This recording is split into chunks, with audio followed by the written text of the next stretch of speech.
Hai guys, ini adalah readingan untuk Aries di bulan April 2020. Energinya kolektif, bisa cocok, bisa enggak. Bisa ini energi kamu, bisa ini energi pasangan kamu, atau bisa terbolak-balik. Jadi sesuaikan dengan situasi dan kondisinya. Dan juga ini bersifat general, energi semua orang, jadi nggak bakal cocok untuk semua orang. Jadi kalau misalnya nggak cocok untuk kamu, kamu bisa lihat lagi di Sun, Moon, Rising, and Venus-nya kamu. Dan juga aku minta maaf, kayak mungkin ada suara-suara bising di belakang ya. Karena lagi ada pekerjaan ya di sebelah rumah, jadi mohon maklum aja. Oke, untuk si Aries di love reading 2020 April ya, di sini energi yang mempengaruhi kalian Aries, mempengaruhi kalian berdua. Di sini ada si King of Pentacles, yang dimana si King of Pentacles ini bercerita tentang kelimpahan atau kejayaan gitu ya, dari segi materi, mungkin juga bisa dari segi keuangan, atau juga bisa hal-hal konkret lainnya yang dianggap penting gitu, atau juga bisa berarti sebaliknya, yang dimana seseorang yang cenderung boros dan kurang bisa untuk mengendalikan dirinya gitu ya, cenderung boros, seseorang yang tidak pandai dalam mengelola keuangannya. Kita lanjut aja untuk orang yang di kiri dulu.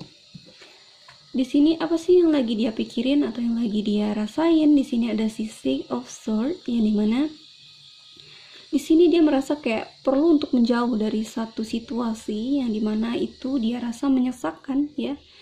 Overthinking di sini, ada perasaan muak, perasaan lelah gitu ya, pikiran carut marut gitu.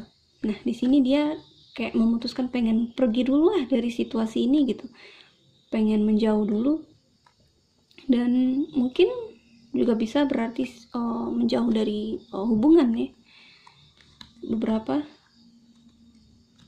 Tapi aku lihat kayak dia pergi untuk menenangkan pikirannya dia, untuk menenangkan dirinya dia. Mungkin kalian udah, beberapa dari kalian udah ya ada yang nggak bareng ya.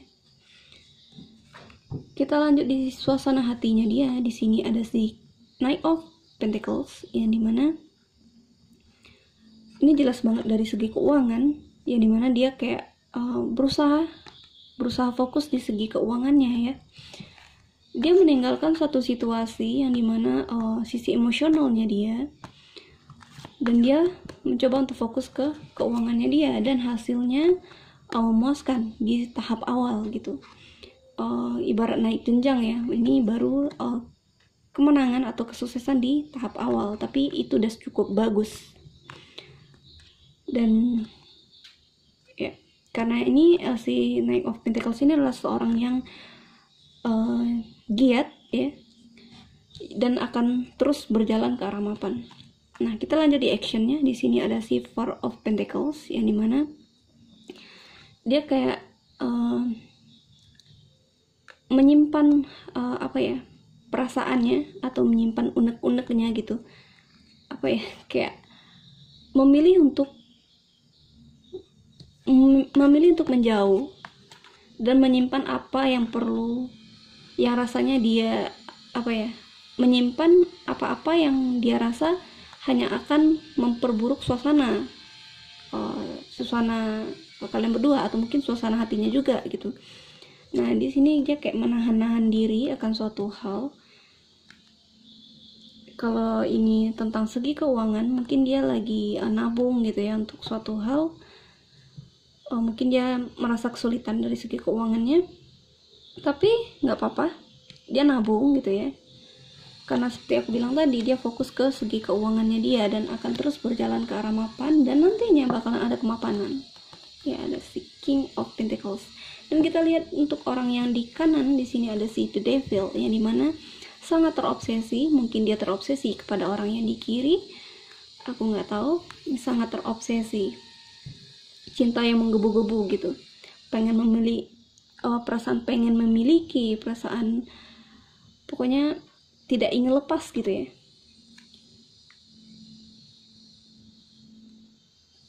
Dan ya,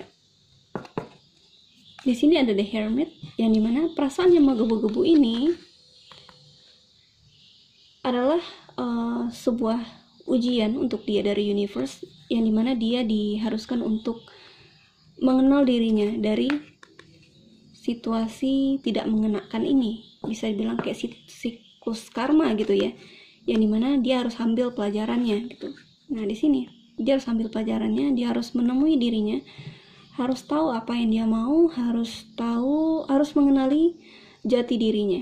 Nah di sini ada proses pengenalan jati diri, yang dimana obsesi sebagai gangguannya gitu ya. Dia harus bisa mengontrol dirinya dari ini. Kita lihat di actionnya. Di sini ada si Six of Pentacles, yang dimana berbagi. Mungkin dia adalah seorang yang suka berbagi dengan sesama, baik itu dari segi harta atau dari segi hal-hal konkret lainnya, atau mungkin juga bisa dari segi asmara ya, karena ini tentang percintaan. Bisa vice versa, bisa apapun, karena ini juga bersifat general. Jadi ambil yang resonannya aja, sesuaikan dengan situasi dan kondisi kalian. Kalau secara garis besar aku lihat di sini, kemungkinan ya, orang ini dia kayak terbiasa bergantung dari segi keuangan ke orang yang ini gitu. Seperti yang aku bilang tadi, ini bisa saja adalah seorang yang berjalan mapan, atau seseorang yang kesulitan dalam mengendalikan keuangannya.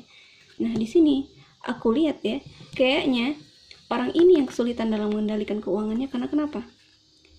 Dia adalah seorang yang naif gitu ya, pemurah, pemberi gitu, atau bisa bilang kayak royal gitu, terlalu royal tapi nggak menghargai pasangannya gitu. Mungkin dia bergantung dari segi keuangan ke orang yang di kiri, tapi ya itu dia hubungan ini jadi toksik karena ada pengaruhnya dari segi keuangan gitu. Mungkin kalian juga sering menyakiti satu sama lain, yang dimana permasalahannya adalah keuangan. Jelas banget kalau ini keuangan. Nah di sini pasangannya karena sudah lelah dengan orang ini ya, akhirnya dia pergi. Nah orang ini pergi, dia terobsesi, dan dia harus menemui jati dirinya, yang dimana dia perlu kesendirian. Disengajain ya sama universe, dia harus bisa ambil pelajarannya. Kita lihat di sini ada si Princess of Cups, yang dimana musim semi ya, hati ya, yang dimana seseorang di sini akan kembali ke pasangannya untuk menawarkan suatu hubungan yang lebih solid nantinya. Aku nggak tahu entah orang yang di kiri atau orang yang di kanan yang akan melakukannya, tapi di sini di bottom of the deck-nya akan ada seorang yang akan menawarkan suatu hubungan yang lebih solid karena dia masih mencintai pasangannya. Ya, dia akan take action nantinya, dia bakalan berjalan menuju ke arah pasangannya. Dan di sini ada si Ace of Swords, yang dimana ya, The Hermit, Ace of Swords. Orang ini harus melihat segala sesuatunya ke akar-akarnya, yaitu dirinya sendiri, ke dalam dirinya, menyelami dirinya ya, ke akar-akarnya. Mungkin dia kayak dibangunkan gitu ya sama universe melalui obsesi ini, melalui melalui koneksi ini ya, yang dimana dia terobsesi, yang dimana dia harus menemui dirinya, mengenali jati dirinya, harus bisa untuk berdiri di kakinya sendiri. Karena kayaknya dia ini adalah orang yang cenderung bergantung ke orang lain. Jadi bisa dibilang kayak menggantungkan kebahagiaan ke orang lain gitu. Jadi kalau misalnya orang lain udah nggak bisa memberi kebahagiaan atau memberikan apa yang dia mau, dia cenderung menyakiti. Bisa itu dari segi fisik atau mungkin dari segi verbal ya. dari segi ucapan atau apapun. Intinya di sini saling menyakiti satu sama lain. Sangat toksik hubungannya. Ya, dan di sini akan ada suatu keputusan yang akan diambil. Ada sih Eight of Cups, yang dimana pergi meninggalkan hubungan ini atau meninggalkan siklus ini, tapi tidak benar-benar meninggalkan. Dia masih menyimpan hatinya. Atau seseorang akan kembali lagi nantinya karena masih ada hatinya untuk pasangannya. Ya, di Judgment, kebangkitan diri, kebangkitan dari hal-hal yang gelap ya menuju terang gitu. Ya, dia orang yang di kanan ini kayak disadarkan gitu sama universe untuk bisa mencintai dirinya sendiri. Ya. Oke, segitu saja untuk si Aries. Semoga resonate. Kalau resonate jangan lupa subscribe, like, comment, share, dan sampai jumpa di video selanjutnya.